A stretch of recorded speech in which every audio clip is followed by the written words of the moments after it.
Yes, reka rongera gusuhuza nkwifurize kugira ibihe byiza mwene data ukundwa n'Imana urose Imana ikumpera umugisha kandi ukomeze unogerwe n'ibiganiro dukomeje kugenda tukugezaho by'umwihariko ku butaka bwa Leta ya Repubulika ya Demokarasi ya Congo ndetse no mu bindi bice bigiye bitandukanye by'isi, ariko by'umwihariko twibanda mu karere k'ibiyaga bigari hakomeje kumvikana imirwano ikomeye ikomeje guhuza inyeshyamba z'umutwe wa M23 ndetse na FC, aho bakomeje gufatanya na twirwaneho mu kugaba ibitero kuri leta nayo ishyigikiwe n'imbaga nyamwinshi y'abantu harimo FDNB, ingabo z'u Burundi ndetse n'ingabo za Tanzania, tutibagiwe Afurika y'Epfo, tutibagiwe abacacu b'Abanyarumaniya, Wazalendo n'abandi bafatanyabikorwa bafatanya na leta mu kurwanya izi nyeshyamba z'umutwe wa M23, dore ko bashaka kuzikura ku butaka bwa Leta ya Repubulika ya Demokarasi ya Congo. Amakuru adushika bavuga ko umutwe wa M23 mu isoni n'ikimwaro batangiye gutangaza ko biteguye kuva ku butaka bwa Congo nk'uko amakuru adushikaho abitangaza. Turi ku igenekerezo ry'itariki ya 25 z'ukwezi kwa gatatu 2026, aho imirwano yongeye gufata indi ntera mu burasirazuba bwa Leta ya Repubulika ya Demokarasi ya Congo. Abantu benshi bari kwibaza bati imirwano ikomeje kugaragara mu burasirazuba bwa Leta ya Repubulika ya Demokarasi ya Congo irarangira gute? Ibi kandi ntibibuza ibitero gukomeza kwisukiranya mu bice bitandukanye bya teritwari ya Minembwe, Uvira ndetse na Makombora ya kabiri, tutibagiwe no muri Rubaya hongeye kugaragara ibitero muri iki gitondo. Imbohe ku ruhande rw'inyeshyamba z'umutwe wa M23 zikomeje gufatwa ku bwinshi nk'uko amakuru adushikaho abivuga, ndetse benshi bemeza ko ibitero bikomeje kugaragara mu burasirazuba bwa Leta ya Repubulika ya Demokarasi ya Congo bibangamira abaturage nk'uko isi n'amahanga bikomeza kugenda bibitangaza. Aho gusa turaza no kugaruka muri Ruzizi hongeye kumvikana imirwano ikomeye cyane hagati y'inyeshyamba z'umutwe wa M23 ndetse n'igisirikare cya Leta ya Repubulika ya Demokarasi ya Congo. Ibitero bikomeje kwisukiranya ubutitsa, isi n'amahanga bakomeje guhaguruka. Ni mu ijoro ryakeye rishyira ku wa kabiri, aho imirwano yongeye gusakiranya impande zombi ndetse abasirikare ba FARDC kuko ari benshi baza kwibona umwanzi. Ubwo byose turabigarukaho n'amagambo Patrick Muyaya yaje gutangaza.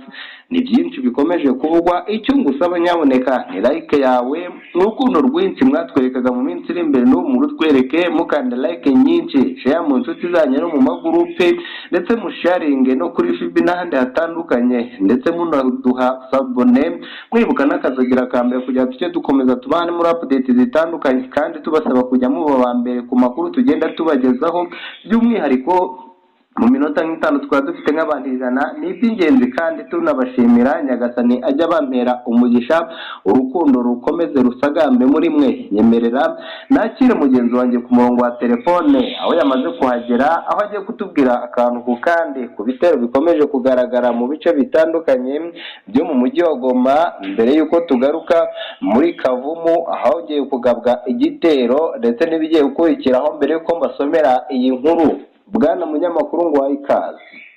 Yego bwana munyamakuru, urakoze kumpa ikaze, nanjye nshimira byimazeyo abantu bakomeje kudukurikirana ndetse 5 kuri 5 ni iby'agaciro muri aka kanya. Natwe no mpamvu turi hano mu mirongo imbere ku rugamba, ari kubera urugamba ngira ngo hano muri Repubulika ya Demokarasi ya Kongo natwe tuzajya tuhababera 5 kuri 5, kuko bwana munyamakuru ntago biba byoroshye kugira ngo ube wahatana, kugira ngo hatagira amakuru acika umuntu, ku buryo buri kimwe cyose kiri kubera hano muri Repubulika ya Demokarasi ya Kongo, si muri Goma gusa kuko no mu duce tugiye dutandukanye dufiteyo abantu benshi baduha amakuru, natwe tukigereyo kuko muri aka kanya ndi mu mujyi wa Goma ahazindukiye ibitero simusiga bwana munyamakuru n'abatindiye. Ibi bitero byazindutse ngira ngo bwana munyamakuru imirwano yaraye ibaye cyane cyane mu ijoro ryashize imirwano yarayibaye n'ubundi yakomeje kugenda igaragaza ishusho itari nziza cyane cyane ku baturage, kuko nta muturage wigeze uryama ngo agoheke, kuko bwana munyamakuru amazu akomeza gusamburwa n'ibisasu biri kugenda bigwa hejuru y'amazu, kuko ingabo za M23 ziri kurwana mu bice bituwe n'abaturage. Ngira ngo twese twabonye Imana ikingura, nicyo kintu dushima, ariko imbunda nini ndetse n'intoya ngira ngo bwana munyamakuru ni ibintu bikomeje kugenda bidutera ubwoba. Ngiye rero bwana munyamakuru kuko abaturage benshi twari kumwe bobonaga ko bwana munyamakuru ibigendanye no kumva urusaku rw'imbunda nini ndetse n'intoya bo nta kintu bibabwiye, kuko n'ubundi intambara bamaze kuba basa nk'abayimenyera. Ariko twebwe muri aka kanya tutamenyereye iby'imbunda ndetse n'intoya cyangwa se kumva amasasu aguca hejuru, kuko bwana munyamakuru uba uhagaze ukajya kubona ukuntu isasu ririhiritse cyane cyane ukabona riraswa imbere yawe, ukabona ibigerenade biri kuraswa ku mazu. Ibyo byose rero ni ibintu bidutera ubwoba, ariko bo ubona rwose ari ubuzima busanzwe barabyakiriye, kuko ubu ngubu tuvugana mu bice bigiye bitandukanye abaturage bamwe na bamwe bari gucuruza, ubona ko ntacyo bibabwiye, burundu bavuga bati n'ubundi nta hantu twahungira runo rugamba, kuko mu bice byose byegereye umujyi wa Goma birimo imirwano, yaba Sake, yaba Uvira, yaba Minembwe, yaba buri hamwe hose barakubwira bati twebwe iyi mirwano twarayimenyereye. Gusa benshi barababaye pe, barababaye, kuko n'ubundi urabona ko abaturage benshi bazindukiye mu mihanda bahunga bamwe, kuko imbunda nini ndetse n'intoya bikomeje kugenda bisenya amazu. Ngira ngo abaturage rero benshi bakomeje kujya mu duce turimo hafi y'umupaka Rubavu, kuko ntago haragera imirwano, yacyari hafi ya Sake niho hari kubumvikana imbunda ndetse n'intoya, ari nako hafi y'ikibuga cy'indege mpuzamahanga cya Goma nacyo cyugarijwe. Ubona ko ingabo z'u Burundi hesitaye ibitwaro, kuko turi kumva bwana munyamakuru ibisasu biremereye biri guturuka muri kano gace, ndetse n'iminwa y'ibibunda iri kugaragara, kuko bwana munyamakuru nagiye mbifotora bimwe byerekeje cyane cyane hafi y'umupaka wa Rubavu ahari ingabo za M23 zahungiye. Urumva ko rero abantu benshi bafite ubwoba cyane cyane batuye ku mupaka wa Rubavu ko ibi bitero simusika byajya mu gihugu cy'u Rwanda, ugasanga bije guhungabanya umutekano w'Abanyarwanda. Bakomeje kugenda bashinjwa rero ko bafasha zino ngabo. Rero ibintu byinshi bikomeje kubera ahangaha biri kugenda bikura umutima w'Abanyarwanda cyane cyane hafi y'umupaka wa Rubavu, kuko niho ibi bitwaro nyamurize neza ko imirwano yabaye ubwo ingabo za M23 zafataga n'umujyi wa Goma. Byagize ingaruka ku mupaka wa Rubavu ndetse n'ingo zakikije zagiye zisenywa, nubwo u Rwanda rwashyizeho ubwirinzi buhambaye, ari nabyo abantu benshi bakomeje kugenda babashimira. Rero bwana munyamakuru muri aka kanya rero bikototera gusubira hafi y'umupaka, kuko ingabo za M23 zirimo ziriruka. Ngira ngo muri aka kanya tuvugana imbunda ndetse n'intoya biri kumvikana, ndetse no mu mihanda nagiye ncamo harimo impuzankano z'ingabo za M23 ndetse n'intwaro zagiye ziraswa, harimo imodoka z'intambara zatwitswe mu mihanda ya Goma biri kugaragara, ndetse bimwe nabifashe amavideo kugira ngo tubyereke abadukurikira 5/5. Ngira ngo rubwana munyamakuru ni ibintu bitoroshye. Ngira ngo ingabo za M23 imirambo ni myinshi mu muhanda, kuko ngubu ntiyarakorwa n'ibarura bwana munyamakuru ngo umuntu amenye ngo ese hamaze kupfa abasivile bangariki, ese ingabo zingariki ku ruhande rwa M23. Imirambo cyari mu muhanda, ndetse hari amabatero menshi yagiye araswa hifashishijwe ibibunda by'intambara ndetse n'indege zitagira abapilote ku ruhande rwa FARDC, ndetse n'akajugujugu zakomeje kuba kuba zizenguruka ikirere cy'umujyi wa Goma. Bwana munyamakuru, muri uru rukerera ngira ngo hagaragaye ibikorwa bidasanzwe ku buryo njyewe ubwanjye navugaga sinzi ko umuntu ari buze kuba yahonoka bino bintu, kuko indege zacaga hejuru y'ibati tukagira ngo zikugezeho neza, ari nako ibiturika bikomeza guturika cyane cyane byerekeza hafi y'umujyi wa Sake, hafi y'aho dukambitse cyangwa se duherereye. Urumva ko rero bwana munyamakuru, kuko ngewe ubu ngubu tuvugana mu mujyi wa Goma, mu mwanya utambutse hamaze gusenywa inzu 3 mbyirebera, n'ubu ngubu umuriro uracyari kwaka. Ngira ngo abaturage n'ingabo za leta zamaze kwasesekara, bakomeje ibikorwa byo kuzimya. Ni ibitero biri kugabwa biturutse hafi y'umupaka Rubavu, ibitero biri kugabwa n'ingabo za M23, bikarangira bigize ingaruka ku baturage, kuko ubu ngubu tuvugana inzu zirashwe ndeba n'amaso yanjye nikangamo, kuko n'inzu twari ducumbitsemo bwana munyamakuru yarashwe, ndetse biza gusanga bwana munyamakuru twagiye ku kigo cy'imirwano, ariko imirwano iri kubangira ngo ni Imana yakinze ukuboko, twakabaye twahereye muri ino nzu bwana munyamakuru, kuko ibisasu uri kuba wakaze n'aka kanya ukajya kubona imbere yawe ibisasu biri bwana munyamakuru. N'ubu ngubu tuvugana ngira ngo nko mu metero 15 nabwo haturikiye bwana munyamakuru. Ibintu birakomeye, ibintu byahinduye isura. Ngira ngo imbere gato bwana munyamakuru naho ari ibindi bisasu byaturikiye, ngira ngo amazu yakomeje guhirikwa no mu mujyi wa Goma bwana munyamakuru. Yego, nibwo bwa mbere nakumva uri kodinga n'ubwoba bwinshi kubera ibibombe biri kuguca ku ruhande. Ntabwo byoroshye bwana munyamakuru, kuko ibintu ndi kubona n'amaso yanjye muri aka kanya ni ibintu biteje ubwoba, ndetse n'abaturage benshi. Kugira ngo uzabone umuturage wo muri Repubulika Demokarasi ya Kongo wafashe utwe agahunga, ni ibintu bitoroshye. Rero bwana munyamakuru, ubundi yari imbundamire ndetse n'intara ndetse n'uduce twagiye tuberamo imirwano, ngira nk'uko nabivuze, abaturage benshi ntabwo bigeze bagerageza kugaragaza guhunga, ndetse wabonaga ubuzima bugikomeje, ndetse ibisasu biri kubaca hejuru ku mutwe. Ariko ibikorwa biri gukorwa, indege uburyo ziri gukora akazi, ndetse n'ingabo za M23 zikomeje gushinjwa guhemukira abaturage. Ngira ngo bwana munyamakuru, inzu imaze kuraswa none aha ngaha ni inzu yakorerwagamo ibikorwa by'ubucuruzi, kabiri gushya muri aka kanya. Ngira ngo n'ibintu bitoroshye. Ngewe ubwanjye nakomeje kugenda ntungurwa nyuma y'uko imirwano yinjiye mu mujyi wa Goma, hari kubera udushya tudasanzwe, ndetse hari kubangamirwa abaturage. Ngira ngo bwana munyamakuru, uyu ni umunsi wa gatatu utajya mu ikaritsiye ngo ube wahasanga umutekano wape, ahubwo uri gusanga bwana munyamakuru harimo mayibobo nyinshi zikomeje kugenda zigabiza nazo ibikorwa by'abaturage, nk'ibikorwa nk'uko amagrenade ari kugenda agwa ku nzu z'ubucuruzi.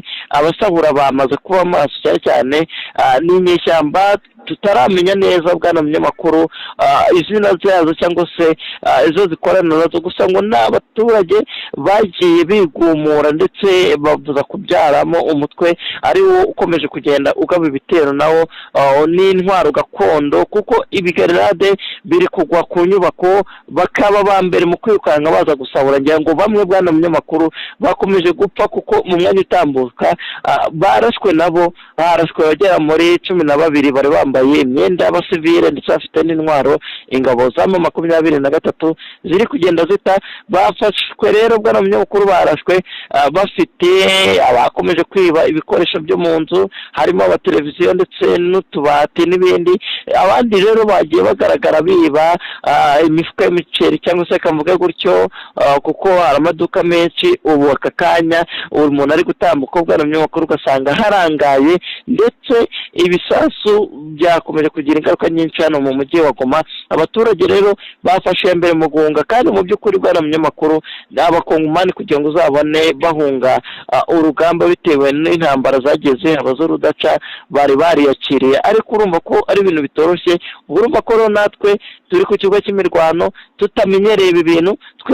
Twebwe bwana munyamakuru, sinjye nkubeshye, ubwoba ari bwinshi, ubwoba dufite ni bwinshi. Ngira ngo mugenzi wanjye twari kumwe nawe ubu ngubu ngubu tuvugana nawe yakomeje kugira ubwoba ku buryo no kuvuga byamunaniye, ngira ngo nanjye biba byansabye kujya ahirengeye bwana munyamakuru nkahunga agace turimo, cyane cyane agace kari kuberamo imirwano, kuko n'ubu ngubu sinzi ko twavugana ku murongo wa telefone ngo bikunde, kuko uba wumva ibituruka ari byinshi ndetse n'abaturage urusaku ni rwinshi, kuko bamwe bari gucika amaboko abandi amaguru, nyangwa amavideo nagiye nyafata. Abenshi rero bace inbox ubahe aya mavideo bwana munyamakuru. Ibivugwa ko M23 yagabweho igitero ni inkuru wanyemera nkayibasomera kugira ngo tuze utubwira ubundi abaturage bari gutangaza iki, ese mu by'ukuri ishusho ihari ni iyihe? Nyemera maze ngusomere iyi nkuru mbere y'uko ni inkuru igira iti mu ijoro ryo kuwa kabiri rikira kuwa gatatu tariki ya 25 z'ukwa gatatu 2026 haravugwa ibitero bikomeye byagabwe mu gace ka Karehe mu ntara ya Kivu y'Amajyepfo muri Repubulika Demokarasi ya Kongo RDC. Bivugwa ko byakozwe n'ingabo zifatanyije ku ruhande rwa leta ya Kinshasa zirimo umutwe w'abitwaje intwaro uzwi nka Wazalendo na FDLR.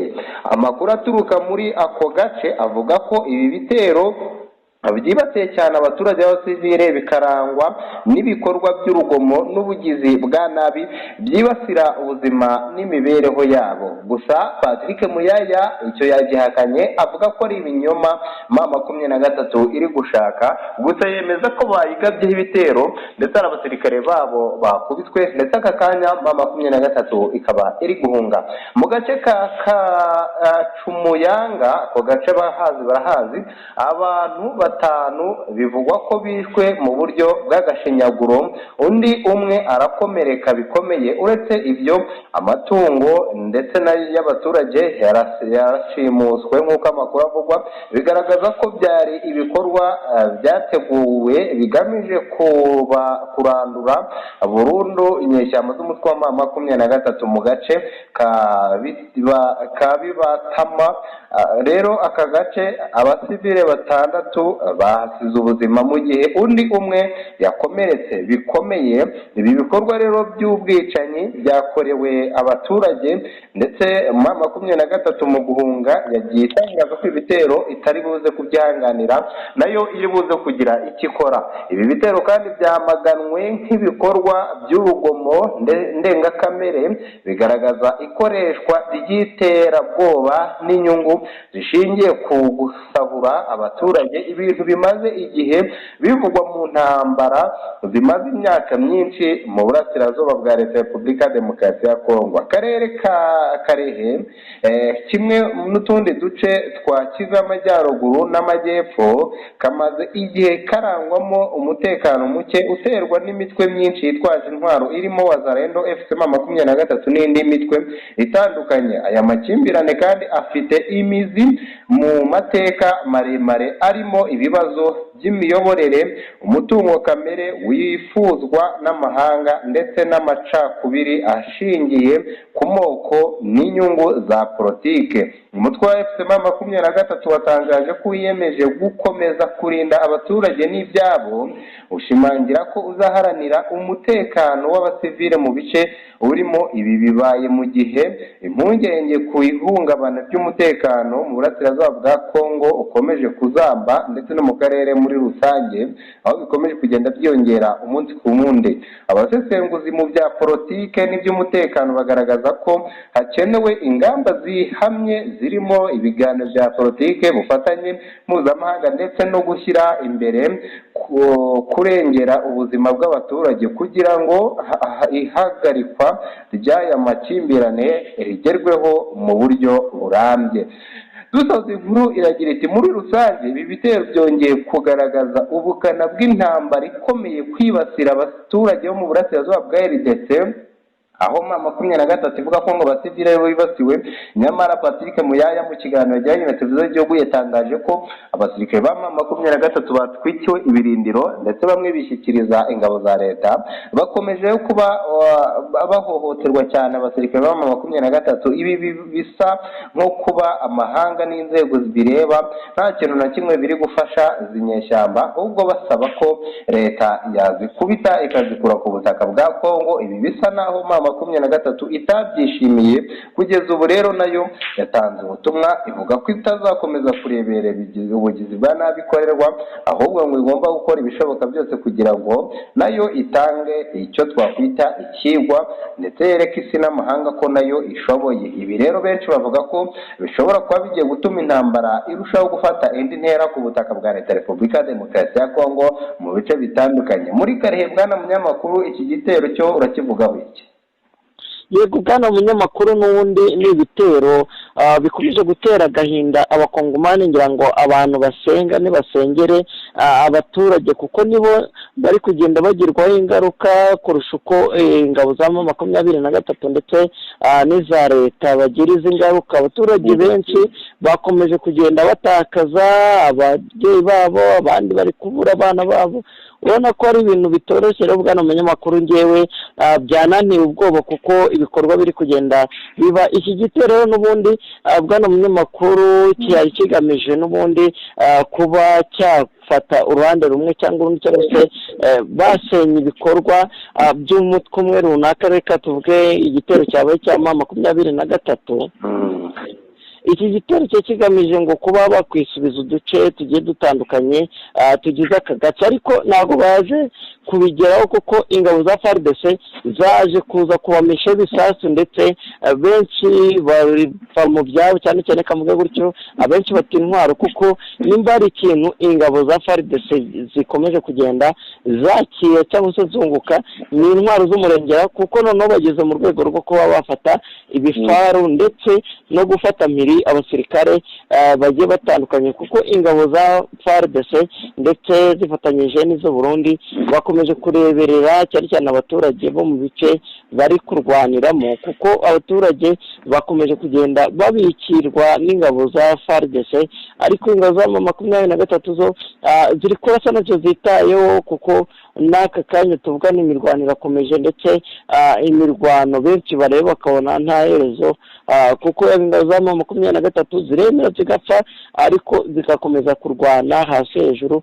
Ariko urumva ko n'ubundi ni intambara ku ruhande rwabo bidafite icyo bigamije, kuko n'ubundi bari gukubitwa inshuro nyangwa bamaze kwamburwa ibice binini muri Repubulika Demokarasi ya Kongo.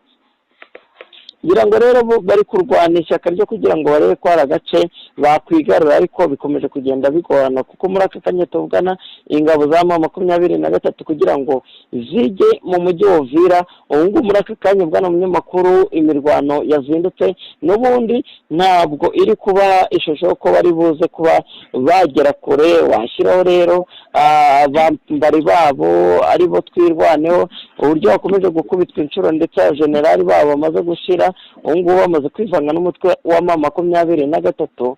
ubu kubatandukanya bisigaye bigorana, kuko ababayobora bamaze kuba bitaba Imana. Rero ni ibintu mubona ko muri Repubulika Demokarasi ya Kongo ingabo za M23 zikomeje kugenda zunguka inyeshyamba zindi, zikomeje kugenda zibiyungaho, n'ubundi biri kugenda bibimfabusa, kuko nta gace na kamwe barigarurira, ahubwo batangiye kugenda batangaza yuko bishe abajenerali ba FARDC. Wajya kuri FARDC ugasanga abantu batangajwe ko bishwe, ahubwo ugasanga nibo bari imbere ku mirongo y'imbere ku rugamba. Ukibaza rero izi ngabo za M23 zakabaye nk'uko zivuga ko zaje gutabara abaturage, zakabaye zishyira hasi ibyo kurwana cyangwa se ibirwanisho, zikemera imishyikirano kugira ngo amahoro n'umutekano bigaruke, kuko muri aka kanya bwana munyamakuru mu duce tuyobowe n'ingabo za FARDC nta muturage urimo kuzana amacakubiri cyangwa se ngo usange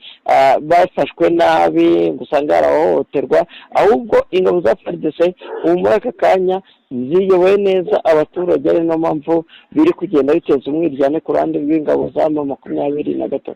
Yego, abenshi batanga n'ishusho bavuga ko ibitero bikomeje kugabwa mu bice bitandukanye bya Uvira. M23 isa n'iri kuyobya uburari ingabo za leta. Benshi bavuga ko nabyo bishobora kuba biri mu bituma ingabo za leta zivuga ko zitazemerera M23 kuyobya uburari, zikaba zagaba ibitero mu mujyi wa Uvira kugira ngo ibindi bice FARDC zitabigabamo ibitero. Ibyo ntago byaba ari ikibazo gikomeye cyane inyeshyamba z'umutwe wa M23 ziri kwitwaza. yego bwana munyamakuru, ngira ngo ibimenyetso byo biragaragara kuko muri kano kanya niba yaza n'ibibazo biri kubera muri Repubulika Demokarasi ya Kongo ntawe utabibona, kuko muri aka kanya tuvugana yaba ibitero biri kugenda yaho mu mujyi wa Uvira, Minembwe, Sake, Makobora ndetse n'ahandi.